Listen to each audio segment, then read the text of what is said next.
आप देख रहे हैं CNBC आवाज़। लेते हैं फटाफट से कुछ क्वेश्चंस को सोशल प्लेटफॉर्म से। पहले एक्स की तरफ रुख कर लेते हैं और जो क्वेरीज हमें मिल रही हैं ट्विटर पर, उनमें से एक सवाल हमें भेजा है, ये भेजा है अमित ने नई दिल्ली से, और टेक्समैको रेल पर इनका सवाल है। 249 की बाइंग है, 100 शेयर्स हैं। दूसरा है इरकॉन, 220 की बाइंग है, 100 शेयर्स हैं। 1 साल से होल्ड कर रहे हैं, एवरेज भी कर सकते हैं। क्या सजेशन? मैं लेवल्स एक बार दोबारा रिपीट कर देती हूँ। Texmaco rail at 249, IRCON at 220।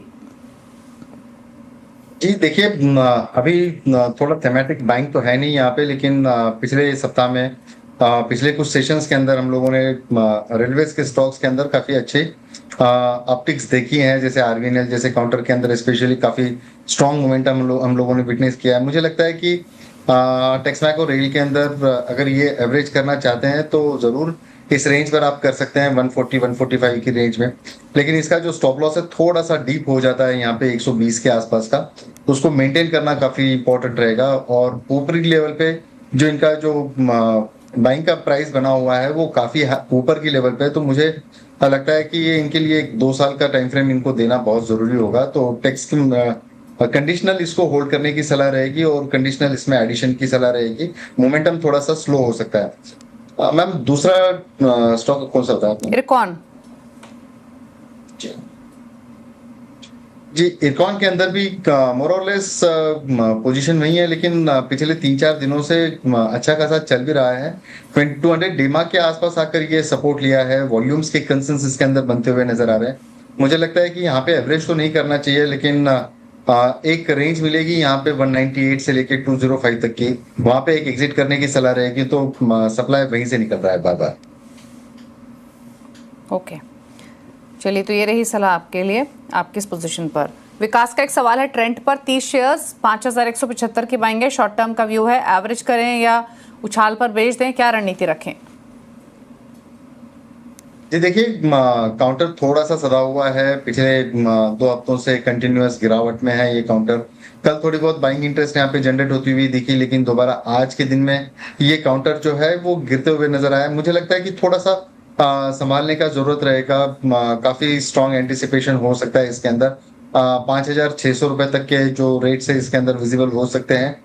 मेरे ख्याल से इसके अंदर होल्ड करने की सलाह रहेगी, लेकिन स्ट्रिक्ट स्टॉप लॉस मेंटेन करें यहाँ पे 5,100 का, सॉरी 5,050 रुपए का।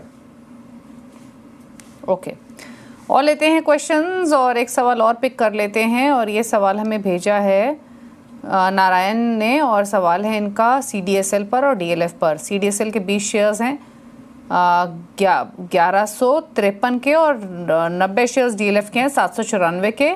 6 मंथ्स का व्यू है।